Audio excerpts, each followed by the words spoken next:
Good morning mga viewers. Masarap kasi sa sinigang. May sinigang na lapu-lapu o grouper. May meron ding piniritong isda. Ginulong ko muna siya sa asin. Papunas.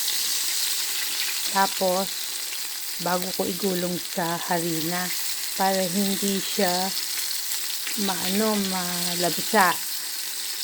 Saka mahusay kasi ang harina sa pag-resistensya, nakakalakas din ng katawan.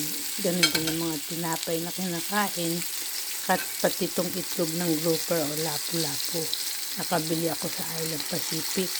Pag maglalagay ko ng asin, pati yung mga sulok-sulok kaya hindi ako gumagamit ng gloves kasi sinasalat ko yung pinong asin.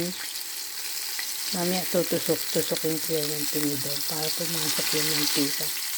Saka siguraduhin nyo lahat ng lugar na pipritong mabuti. Yung itlog ng lapu-lapu. Laki. Minsan kasi nakakatsyempo ng mga mukhang sariwang isda doon.